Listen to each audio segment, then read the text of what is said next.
Welcome to my YouTube channel. It is Yvonne here, Rambling Yvonne. This is a very important ramble to me.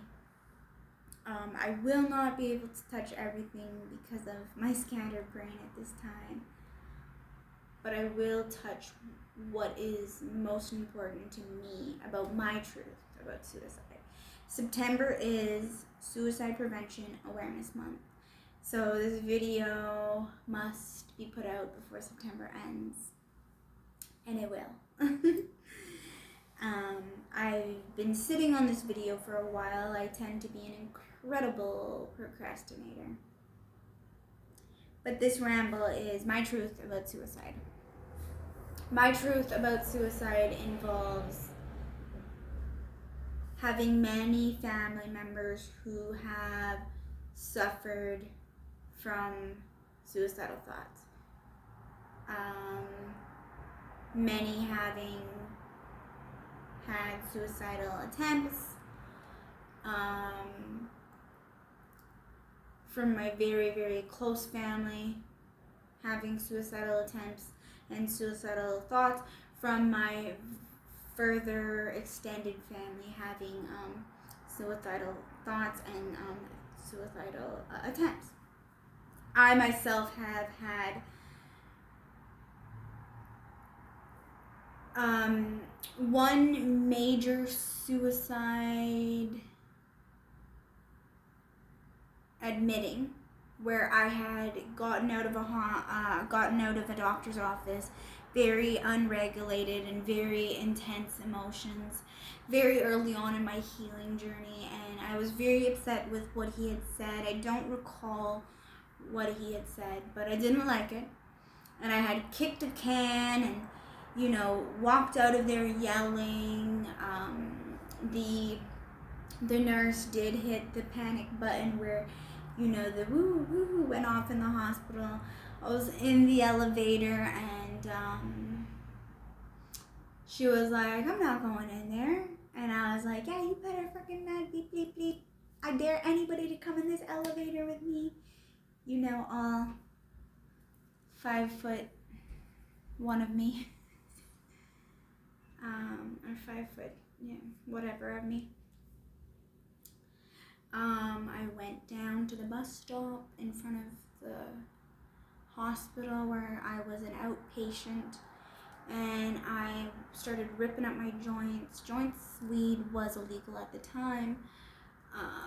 I flipped a green metal bench. These peace officers came up to me and they were like, "What's wrong? Why did you flip the bench?" And I'm like, "How dare the doctor, let me leave in this state when I have access to bridges and trains." They put a hold on me where I don't know what the codes are, but basically the hold was that they were to bring me to a hospital to be admitted. So they checked my stuff, they took my weed, they took my bag, and they put me in the car, the vehicle, the peace officer's vehicle. I did assert and advocate for myself enough and said, I do not desire my hands to be cuffed. I will be respectful and fully obedient, but I do not desire to have handcuffs. So they let me sit in the cruiser with no handcuffs, and they brought me to the hospital where I was admitted. They were admitting me, asking me questions, and they were taking my vitals, and I was like shaking like a leaf. I got into the psychiatric ward. They took my clothes, my stuff, put me in these very cute yellow pajamas, and I was just losing my pretty little head.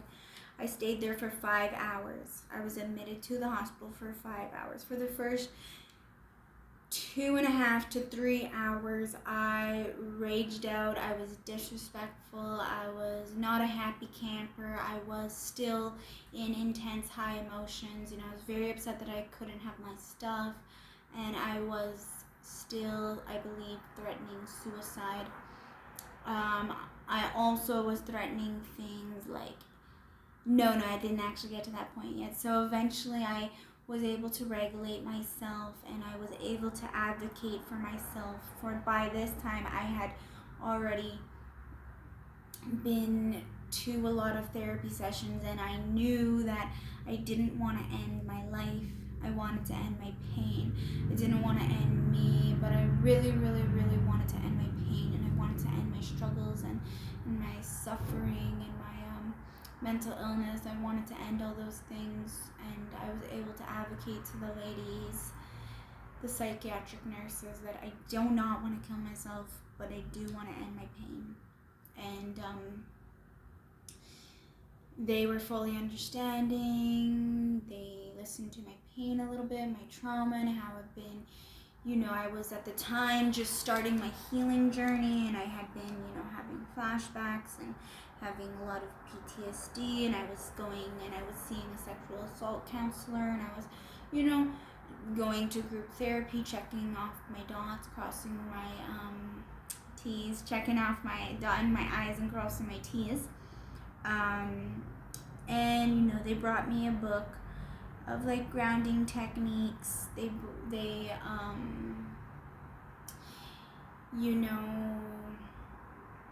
were very, very kind to me. There was a warning I had gotten where if I didn't regulate myself and if I didn't stop being disrespectful to everybody, I would be put into the white room with padded walls and everything. So I think that knocked some sense into me, and I was able to advocate for myself that I do not want to end my life. I do not want to kill myself. I want to end my pain. And within suicide, we all need to know the difference, and that's something that really changed my life with my suicidal thoughts, my suicidal attempts, and my suicidal idolation, that I do not want to end me. I do not want to end my life. I do, however, want to end my pain, my stresses, my worries, and all the overwhelming things that this life can bring.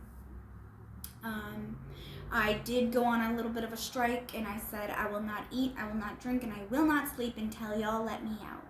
And they did determine to, let me go. I stayed there for 5 hours. They let me go with the book full of relaxation techniques and cognitive distortions and just things, so I could kind of have skills under my belt that could help me prevent another admitting. I was waiting for my cab by the phone in the psych ward, and this girl walked up to me and she said, Jesus wants to talk to you. And I said, no, he doesn't. He really doesn't. She's like, yeah, he does. And the nurse came to her and said, if you do not go back to your room, you will be sedated, whether that is your choice, a pill or a shot in the bum. And I was just like, oh my gosh, I'm so glad I'm getting out of here. So I was able to leave. I got in the cab. The cab driver did share with me that now that I've had this suicide attempt, it's on record, and next time they won't be as kind or gentle with me. They will be, they will have the stern fist, and they will like knock it down on me. So I really took that home, and I never ever had another admitting or serious attempt. Before that, I had suffered a lot from superficial self-harm, superficial wounds, self-harm, where I would stab myself with a pair of scissors was one scenario. I have a scar on my upper thigh from stabbing myself with a pair of scissors, where I was like, I want to end my life.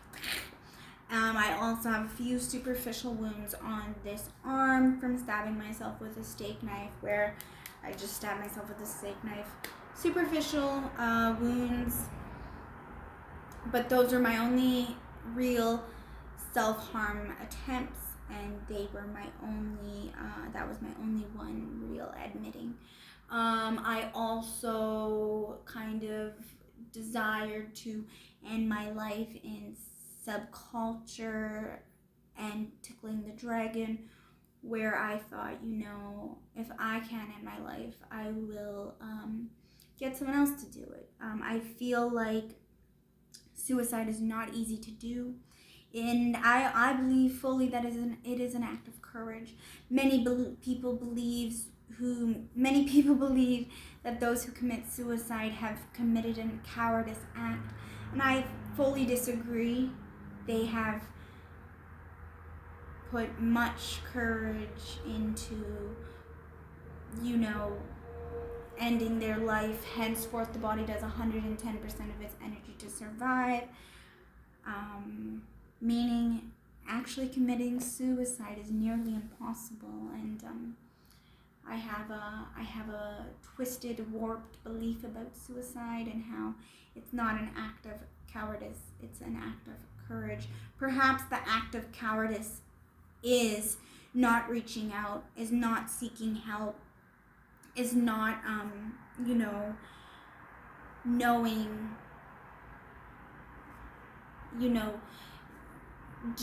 knowing and doing research about suicide is very important. If you are having suicidal thoughts, you really should reach out to a suicide line. Each individual city, state has their own suicide lines, and please, please, please, if you are feeling suicidal, having suicidal thoughts, or idolation, please call somebody, reach out for help, find a safe place.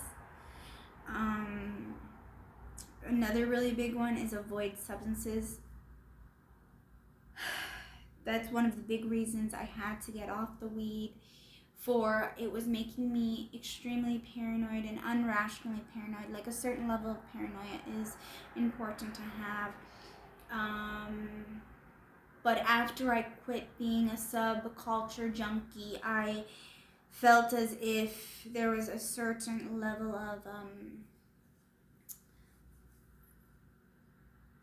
people who had it out for me, and they had it out for me because I called them out on their certain style of lifestyle, and that lifestyle wasn't for me anymore, and that I want nothing to do with you for that reason. And I feel as if I made a few enemies, and that's not for this video. But the point is when I do feel down, when I do, like, even to this day, and maybe it is the borderline personality disorder, but even to this day I struggle with suicidal ideation, especially in extreme lows and extreme depressions. I think I want to end my pain, I want to end my worries, I want to end my stresses. What is pain that I want to end? Feeling alone kind of pain. A lot of people who get bullied, end their lives, and they were obviously feeling alone. That's why I always try to preach, be kind. You have no idea what anyone's going through, and you have no idea, how powerful your words are.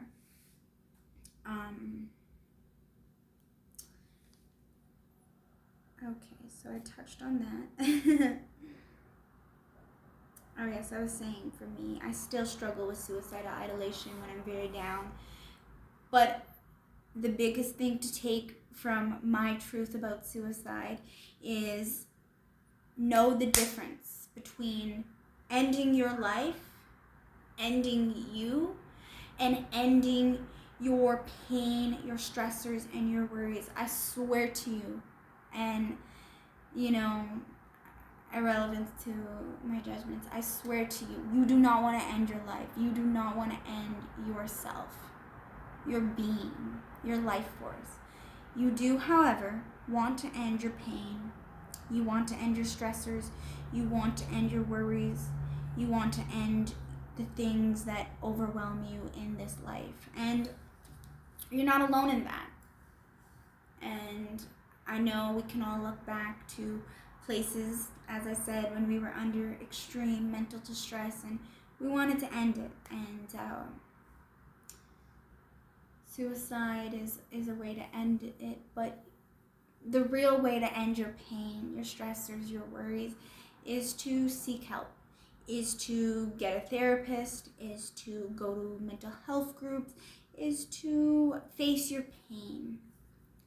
Don't avoid your pain with drugs and substances and work and money statuses. To heal, sometimes you actually got to quit your life and you got to go to treatment, or you got to go to therapy. You have to work really hard to face your pain.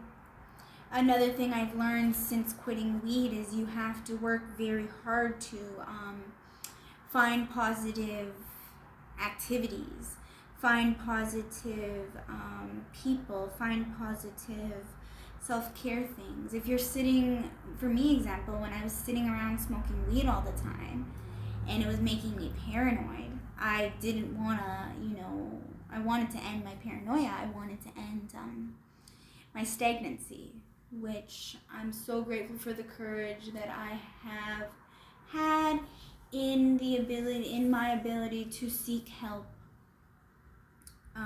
with my suicidal thoughts, to seek help with my pain, to seek help with my trauma, and most recently seek help with my addiction.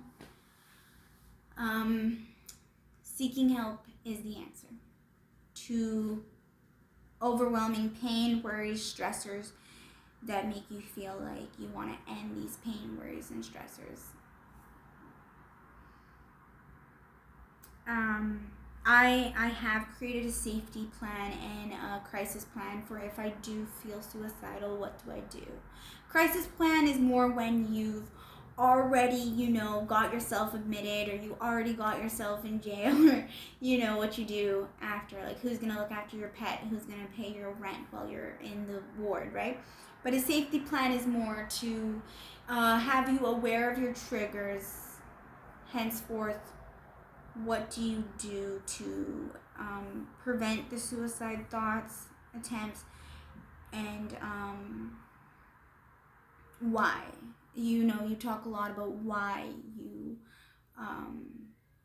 don't want to commit suicide. And one of my biggest truths of why I don't want to commit suicide is because I desire to leave a legacy of love, light, and healing.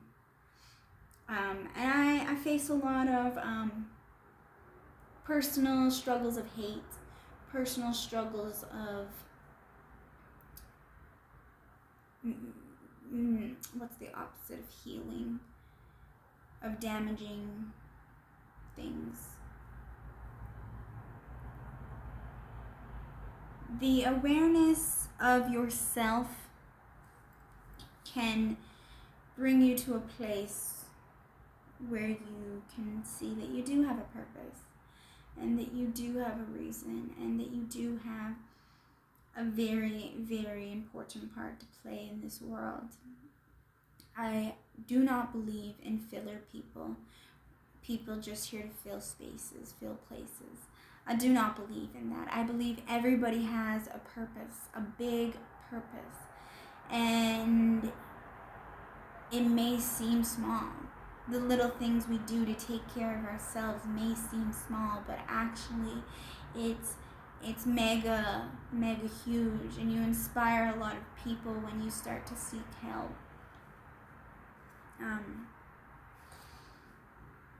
This is an emotional video for me, and I've made a few cuts of this already. I know this is the one. You know me.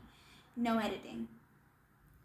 This is an emotional video for me because suicide is something very close to my heart, very close to my world, and very close to my mind, soul, and body, for I really deeply understand it on a personal level. To have so much pain, to have so much worries, to have so much stress that you just want to end it all. I really fully relate.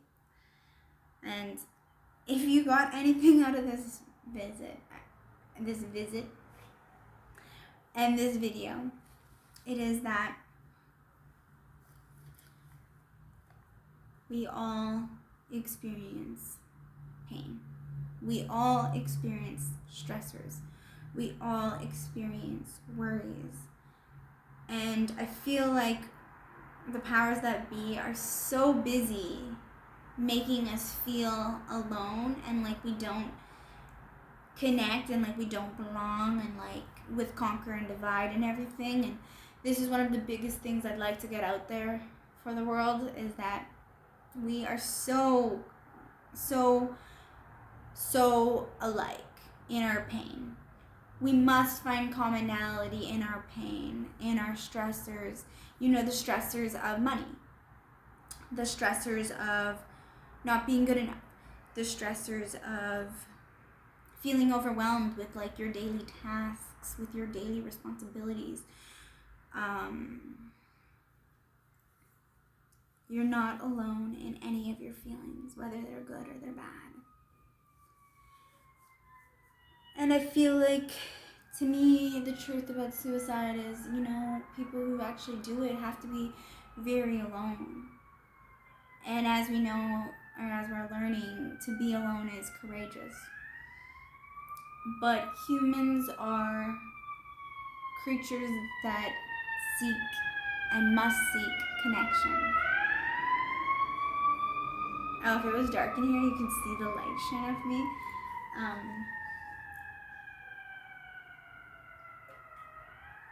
I know that this was a ramble, because I am rambling Yvonne. I'm grateful for everybody who decided to watch this video literally and figuratively. It means the world to me that I can share my truth about suicide. And as I said, I do not believe I touched everything. But if you are feeling suicidal, do not isolate yourself. Reach out. Whether it's to someone you love, some random stranger, a helpline, or best option, a therapist, an addiction center, somewhere where they're specialized in mental health, where they're specialized in addiction, where they're specialized in suicide. It's very important, if you do feel or are having suicidal thoughts, to seek help. But it is also very important to know you do not want to end your life. You want to end your pain. You want to end your stressors, and you want to end your worries. And to also know that you are not alone in those stressors, in those worries, and in those overwhelming pains. This is definitely the final cut, and I'm super grateful. I always like to go back in my vids that I made before this, the different cuts, and perhaps take little bits out and then be like, hey, go check that new video out, because it's all about promotion.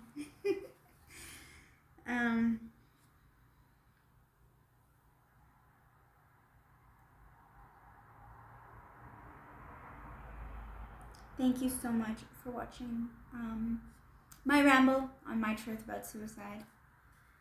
I love you so deeply. Whether you're new to my channel or you've been here for a while, whether you like, whether you subscribe, whether you just watch, I love you so deeply. And it is because I love myself deeply. I'm able to love myself deeply through all the darkness, through all the pain, my own individual pain and darkness, and the collective pain and darkness. Self-love acts are self-care, self-compassion, self-kindness. They have changed my life. To practice self-love acts, you must practice self-awareness. To practice self-awareness, you must practice self-acceptance. Life is up and down. I'm glad I'm a surfer.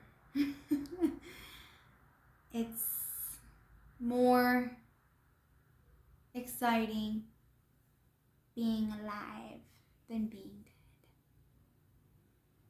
And one thing I do know about suicide in the spiritual sense, you do not go to hell. Haha, you wish you got an easy cop out like that. You don't go to hell, baby. You come right back here and you start again. This is a process of evolution. It is a process of learning your lessons here and now, so you don't have to come back and learn them again. Find yourself so you can find your reason. And please, please, please know you have a reason, and it's bigger than anything on this planet. It is especially bigger than your worries, your stressors, and your pains. But your worries, your stressors, and your pains will continue to feel big until you face them, until you accept them, until you name them, to tame them. Cheers to the weekend. Much more to come from me and my rambling truths till the day I die. I will follow my soul, my mind, and my body, and I encourage you to do the same. Find yourself through your mind, your body, and your soul. Much love. Cheers.